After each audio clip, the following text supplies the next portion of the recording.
Hey, welcome back, crew. Thank you for joining me today. I'm going to do a follow up on a healing video that I did a few weeks back. And in that story that I was telling all of you, I went on a road trip home. I had gone to a healing seminar in New York City, and then I drove back to California from there. And the story that I have to tell you guys today took part in a 24-hour period uh, during this road trip back, all in South Dakota, and pretty amazing story. Why tell it? I think on that particular day, I had done enough work on myself that I I was no longer in need of convincing about how special and how gifted we all are. I think whatever doubt I did have left, I had just checked at the door simply because I just finally wanted to be in bliss, or as I wrote down, peace within peace. I just wanted to live that way, and it when I started to live that way, it felt really, really, really, really good. And that day was the pinnacle of that really, really, really, really good. And I would say is also why it makes such an interesting story is also the most terrifying and scary night of my life. Also amazing and really interesting, but absolutely crazy. I would love to hear too in the comments for this one if anybody wants to share about their day, their day where it just absolutely clicked for them, and hopefully that's every day. Hopefully that is continuing on, and you're continuing to spiral upward, and that's what I hope for all of us. And I'm getting back to this person that I was right here. I'm literally reading in my journal, talking to the crew about this very day so that I can re-access it and get myself back to this place. So I had driven, I'd say probably like 3 days. I tend to go pretty fast across country. Um, Stop and see the amazing things, particularly in the national parks. And so I had stopped in the Badlands in South Dakota, and it is just absolutely amazing. It's a breathtaker in a different way. Um, you know, in you look at pictures and you see the Denali and you see Zion and the Narrows there and Yosemite and El Capitan and all these amazing different features in all these parks, but you get to the Badlands, and especially after the amount of driving that you have to do to get across state, I would say it's somewhere in the middle. Um, I'd say probably leaning a little more western. You locals can enlighten us, but it so I was coming from the east, and it took quite a long time to drive across the state, and as all of them do, and so you get to this park, and I felt like, and I it's how I look at my car. I really love my car. It's a black SUV, and she's been from Japan to Florida and almost all the way back and all over, and I feel like it's kind of my spaceship. And so when I parked in this park and I got out and I was in one of the main hiking areas, you walk out on these metal uh, like stairwells or platforms, and they make little they make these nice little metal walkways through all these rock areas, and as you start to walk in deeper and deeper, there's a place in the park where it just opens up, and for I'd say probably a couple miles there are all these different like craters, and uh like it's all old river valley, right? And so it's got all this really beautiful rock that has been like carved out and molded from this, from all these river and from erosion and from all these different things. And there's this very, let's say, white, it's like whitish, like a whitish rock. But when you walk off that platform, that metal platform, I I bet people, I bet everybody feels this way. You feel like you're an astronaut walking on a different planet. That that is what the Badlands reminds me of. And that particular day, I was an astronaut. Period. I was so far removed from any pain or anxiety or, worrying about things, from the accomplishment of like filling out, like living out this dream that I had always wanted to do, basically since my dad did it forever ago. And then going to a seminar that he and I were both jonesed about. I'm sure I talked to him on this day. I did talk to him on this day. That is part of the story. So I'm hiking through this park, and I'm a Martian, baby. I am like walking around, in love with life, in love with the world. Might maybe run. I'm gonna run to that rock. I'm gonna walk to that rock. I'm gonna think about that rock. I'm gonna just sit here. I'm gonna work with the frequencies. I'm gonna pray. I'm gonna wish somebody well. It was that place where I didn't have anywhere to be. I didn't have any job to be at. I was just completely free, and beautiful. I highly recommend it if you can. One day, four hikes, 1,000 stories. I'm reading out of my journal now. Astronaut left the shuttle. So my dad and I had been in cahoots, before and after I had done this healing seminar in New York, and we were kind of like like people do, with prayer lists and things.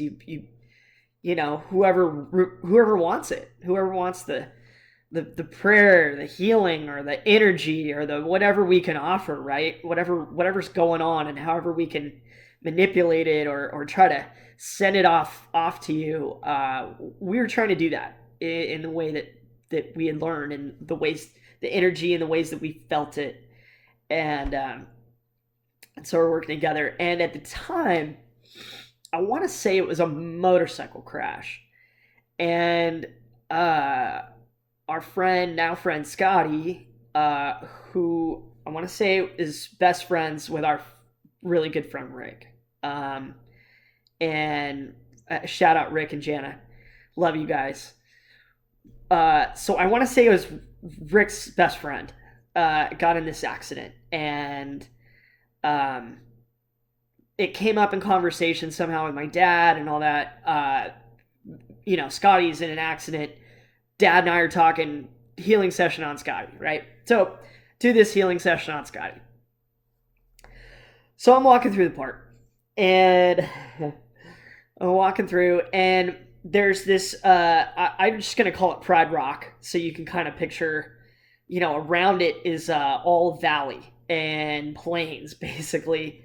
But there's these really big mountainous rock areas, and one's pretty tall. I would say it's probably 500 feet, something like that, to the top. But when you're, at sea level, or very low in the valley, very tall rock. And so I'm hiking the front side of this, and it's this beautiful circular trail, and there's these beautiful stones around it. Um, Again, walkways, and I'm walking around this trail, walking around, and I sit down, and I sit in front of this rock.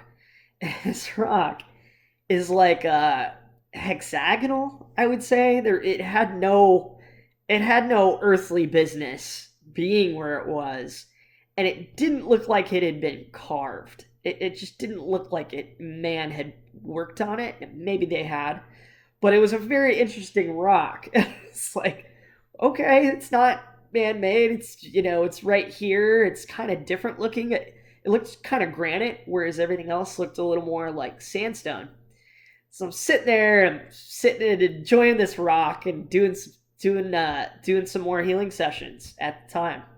I will never forget this. I get a call from my dad, and sure enough, Dad calls with great news about Scotty. Boom, Scotty woke up. Scotty's doing good.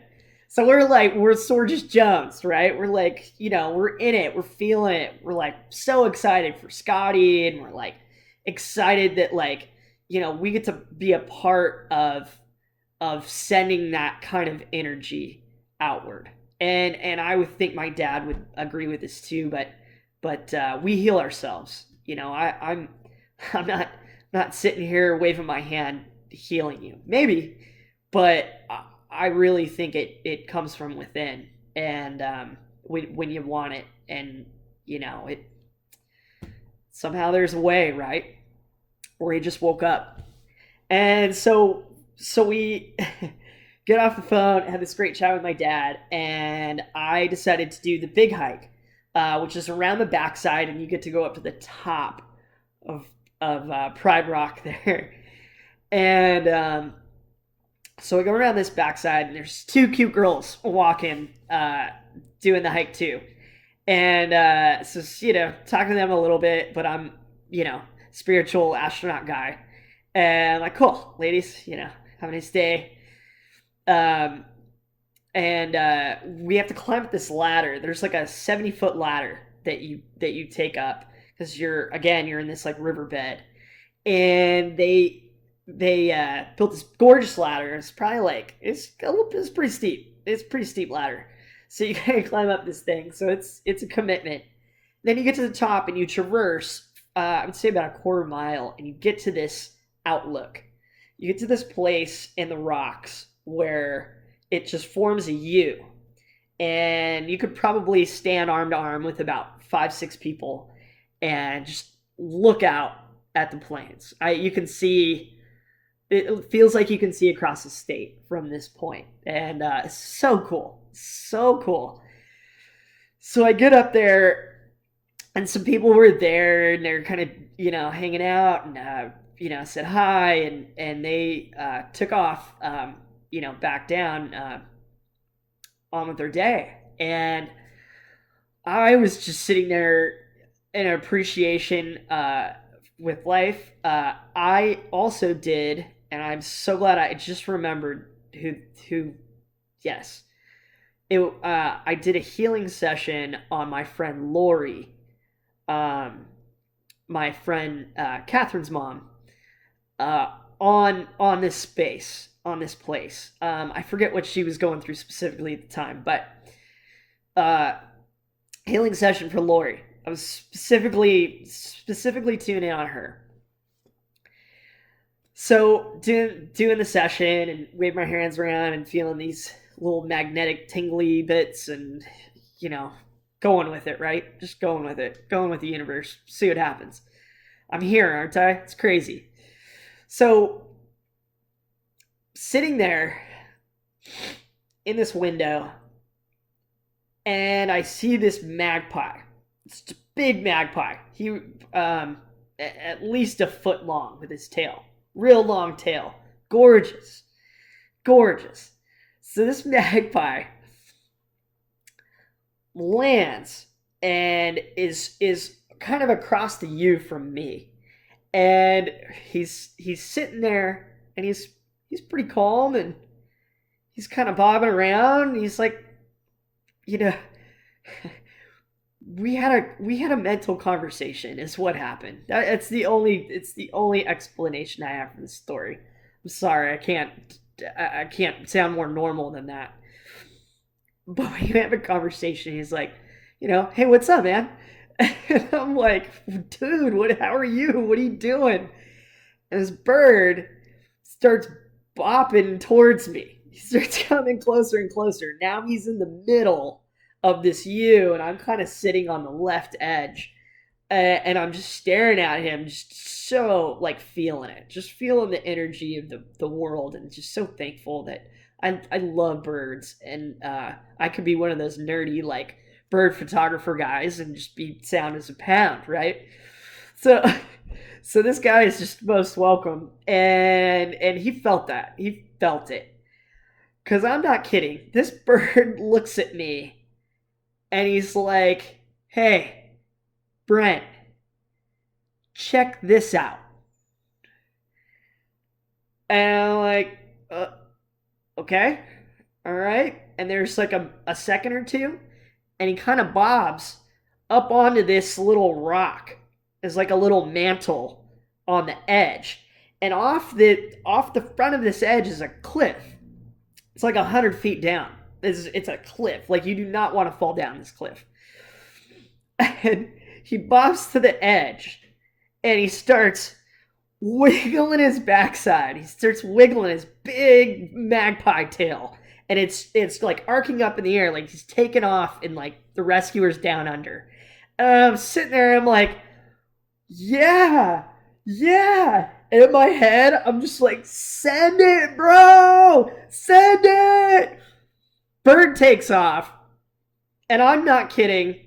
He only made it about 10 feet, opened his wings, and just starts dancing in the sky. Right there. Like right like if I had like a golf ball scooper for a lake, I could have reached out and touched him. He's just sitting there dancing in the wind in front of me, and I was like, man, this Badlands is a special place.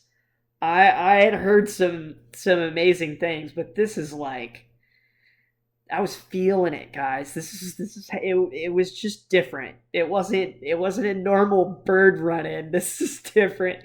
So I digress. So I I go I go back. I leave the rock after baffle and awe, and I come back towards, like, walking back towards the ladder. This family had climbed the ladder with their very small, like, young kids. Like, I want to say the boy was probably 5, and the little girl was like 7.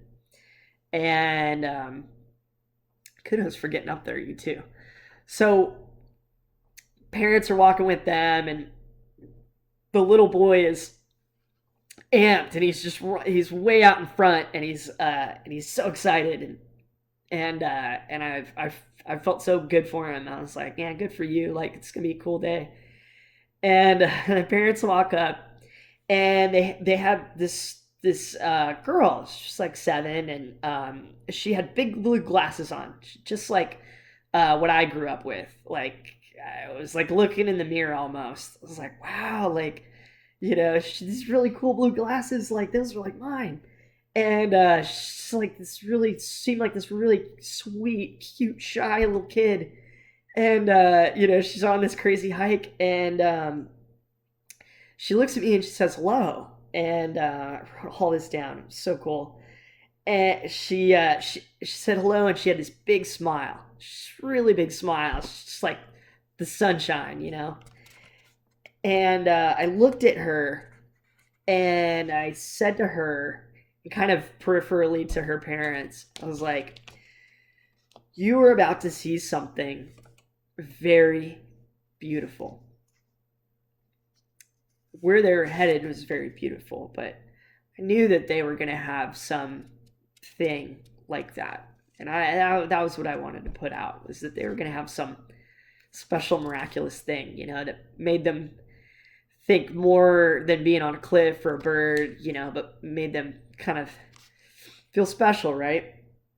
And without missing a beat, her mom starts talking, and we're talking about how special of a place this was, I believe.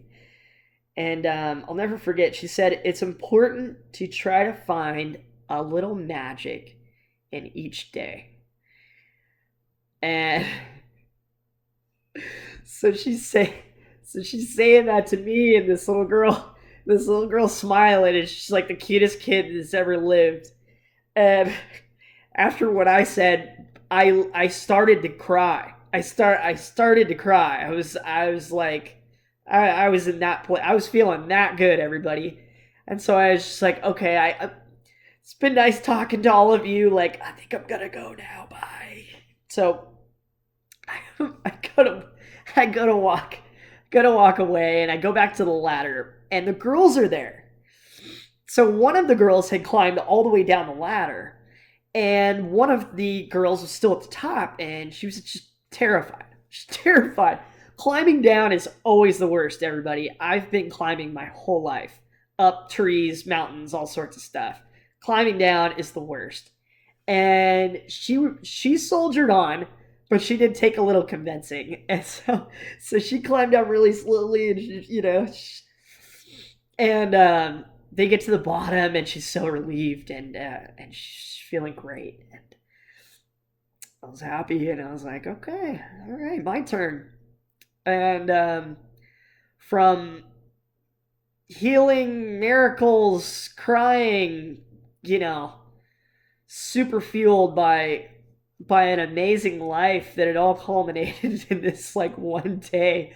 I don't know what got in my head, guys, but I decided to send it, right? So so this 70-foot ladder, that's pretty upright, pretty tall. Like, I just put my front foot forward on it, and I put my next foot forward, and I just walked down it leaning straight forward. Like, don't know why I thought to do that. Don't know why I did it. Like, I had been years removed from like rock climbing, or I'd never, like, I've fallen off ladders. Like, I would never do that. Lean forward, walked all the way down, got to the bottom. I got this. I got this, is what came out of my mouth. That day. Today. I got this. I got this, guys. You got this. This story is for us. This special day that I had, it's for us. It's for us to share these like amazing things that we're capable of, or that is possible for us to happen.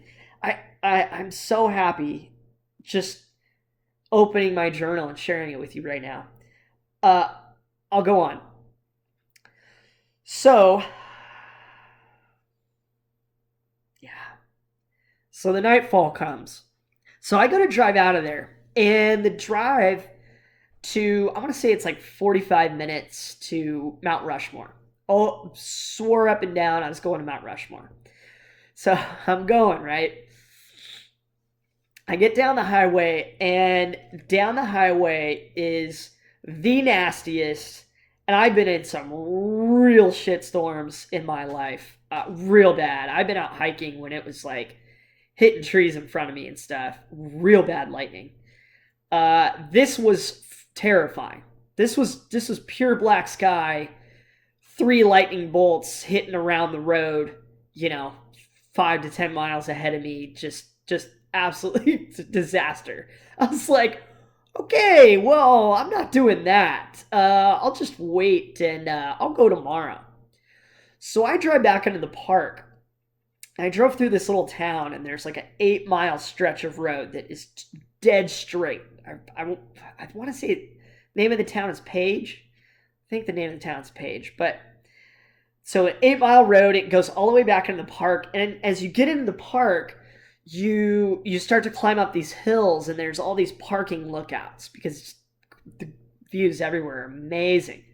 So I'm parked on one of these lookouts so I can watch the storm at night. It's so I can tell I got west over here and I got east over here, and I watch the whole system moving across, kind of like how I saw it in California growing up, because we have really powerful jet stream that kind of drives everything east. So I was like, oh, well, this must be the same thing here in the Great Plains, right? Wrong. Wrong. Apparently, or maybe it is that way, but the storm was much bigger than I had anticipated. And talk about signs. Uh, that day, I bought a postcard, and it's holographic. I really should have it here. Is it in my book? No, it's in my Crazy Horse book. So it's holographic, and it's of this native holding his arms out in the air, and he's surrounded by horses, and he's in this same valley that I was in, and there's lightning hitting all around, and it's you can turn the card, and the lightning is hitting down. So very interesting. I purchased that card. Very interesting. So I park up on this hill. It's about 10 p.m. and dark, dark, dark, and lightning's hitting. And I finally get to a place.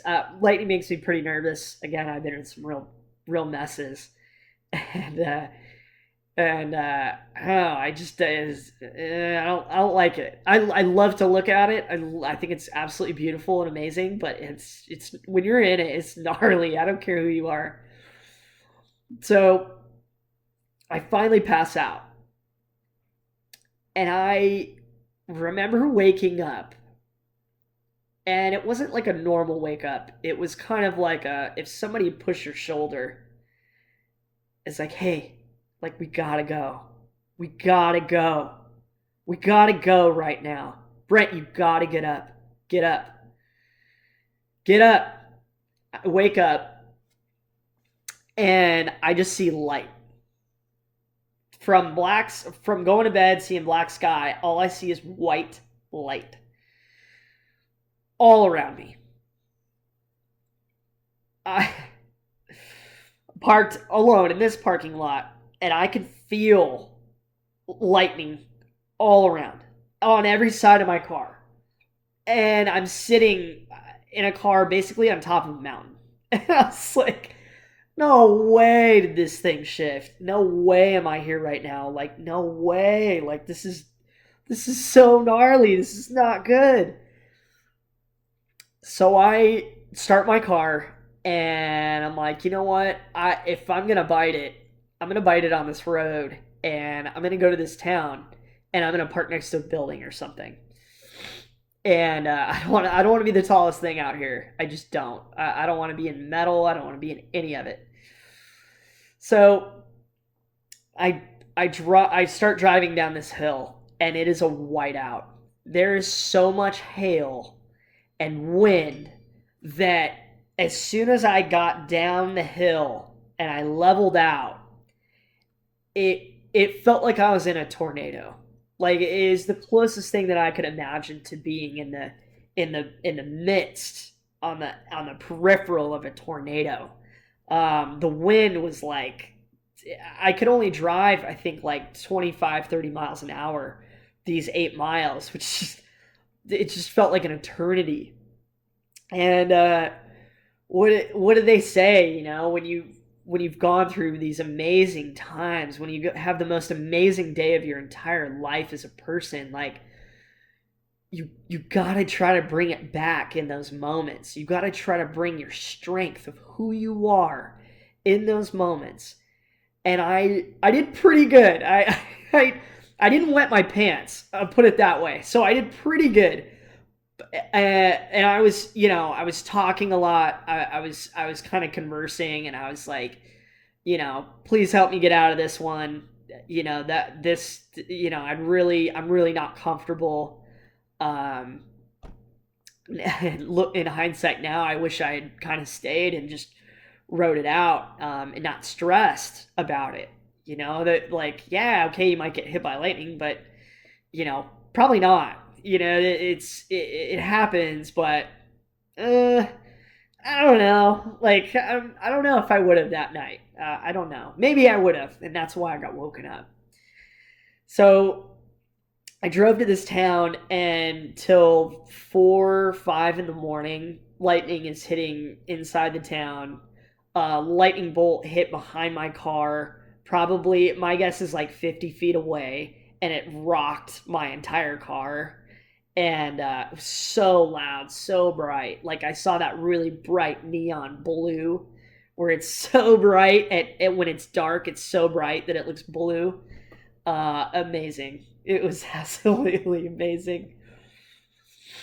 Last part of the journey, I'll leave you guys with this. So went and saw Mount Rushmore after that, which I thought was just spectacular.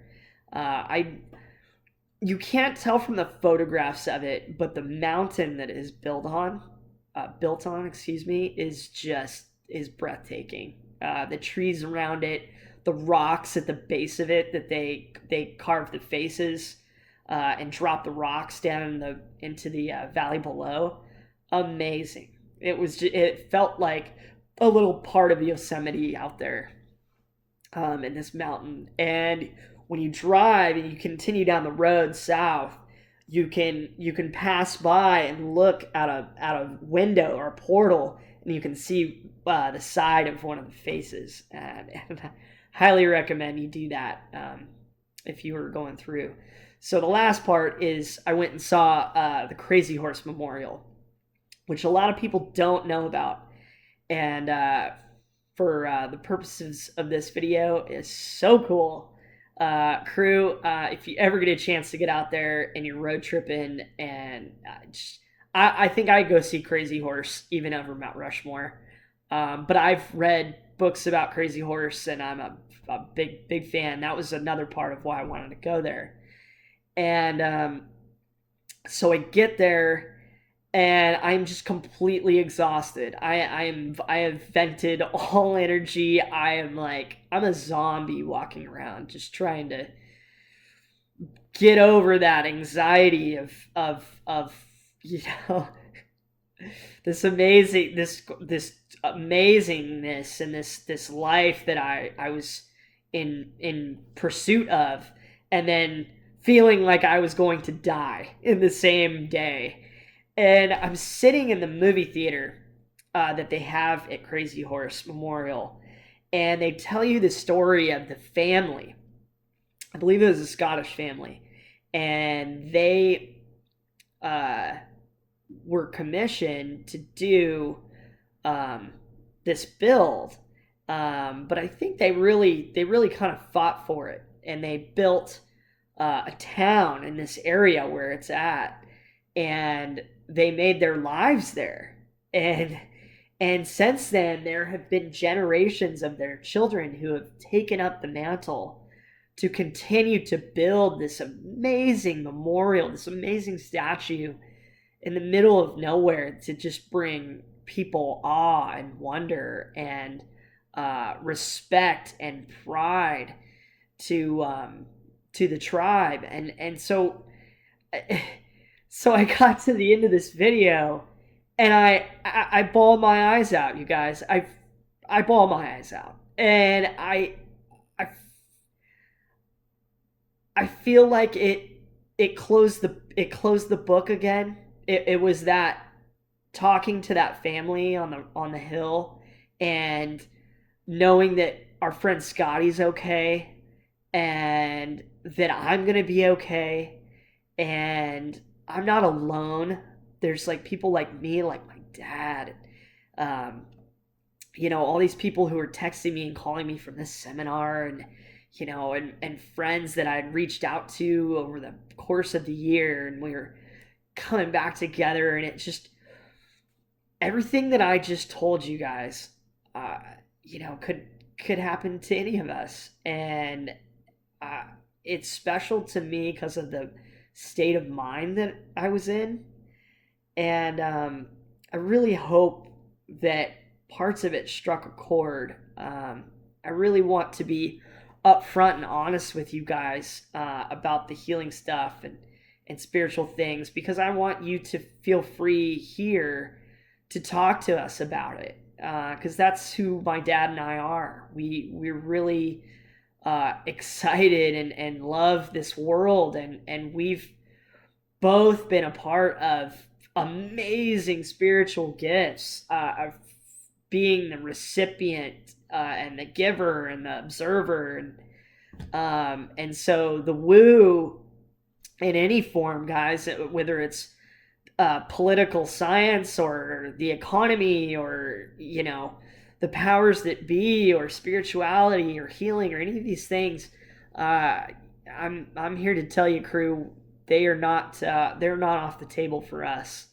And just like with the crypto topics, if there's anything specifically that you'd like us to dig into and discuss, or try out, I'm so game for that. And I wanted to share this one with you today. This is this is the best day of my life, and I could tell you all hours of this, but I won't take any more of your day up. I hope a lot of you heard this on the radio or something, and I appreciate you watching the video and sticking around. I love you, crew. We are capable of amazing things, and I feel like, just like reading this page in my journal, that all of our best days are still ahead of us. Love you guys. Have a great day.